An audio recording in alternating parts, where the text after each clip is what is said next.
Joining us now, New Jersey's Governor Phil Murphy. It's always good to see you, Governor, and I thank you for making the time for us.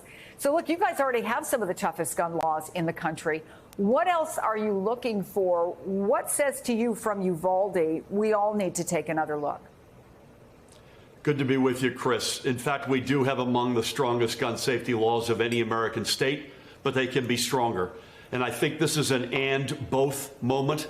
We need both federal action desperately, and in New Jersey, at least, we need to take further action. We've put a lot of laws, smart, common sense gun safety laws in place over the past 4.5 years, but we could do more. Things like you need to be 21 to purchase a long rifle, just like you have to have a driver's ed course to get a learner's permit. You have to get trained before you buy a gun. Separate storage of weapons and ammunition, digitization of ammunition sales. There's a whole range of laws that I want to see voted on, hopefully passed, and I'll sign as part of what we're calling Gun Safety Package 3.0.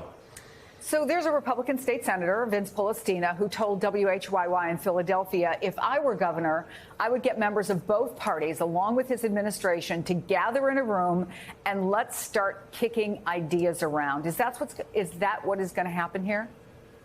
Yeah, Vince is a good man, and we have a lot of common ground. The fact of the matter is this gun package has been out there for 13 months. So notwithstanding the awful recent tragedies in Buffalo and Uvalde, these were ideas that we had put on paper in April of 2021. So I am all for getting into a room with both sides of the aisle, but enough already. We've had plenty of time to do that. Let's get these bills on the floor. Let's get them voted on and, God willing, passed, and I'll sign them. There are so many examples in other countries about how quickly they move. There was the biggest mass shooting, for example, in Canada 2 years ago. Turned out the gun was from Maine. In spite of that, virtually overnight, they banned assault weapons. We've seen what just happened, right, with New Zealand. We've seen what's going on in France. I mean, place after place after place, they're saying too much. We've got to stop this. And yet you know what's happening in our country. Do you see a path forward? You know a lot of these players. You know how Congress works. Do you see a path forward for federal legislation, or is it always going to be on the desk of you and other governors?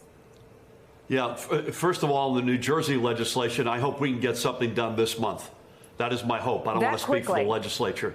Yes, again, it's been out there for 13 months, so it's quick post these awful tragedies, but it's not quick in the overall scheme of things. And I'm optimistic because we've already gotten a lot done working with the legislature.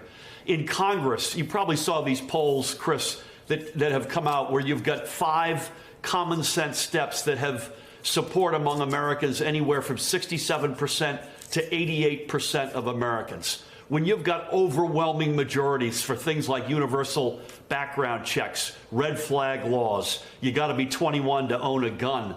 My God, Congress has to act. It is a shocking display of how powerful the gun lobby is as it sits between the will of the American people and inaction in Congress. Enough already. Let's use these huge majorities to force legislation that I know the president will sign. But are we at a place, Governor Murphy, where we're going to be in two Americas, where states like yours, states like New York, states like California, where there are Democratic majorities, where there are Democratic governors, they'll be able to have even tougher gun laws, but the rest of the country will do what we've seen, for example, in Texas, which is roll back gun laws? In the absence of federal action, sadly, probably yes. But again, I'm an optimist, and when you have support with those kinds of numbers, I believe something can get done. And by the way, Chris, it isn't just gun laws. It's reproductive freedom. It's LGBTQ. It's voting rights. It's how we think about the environment.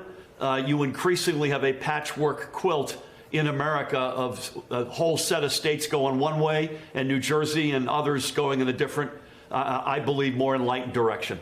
Governor Phil Murphy, we again appreciate you taking the time. Thank you.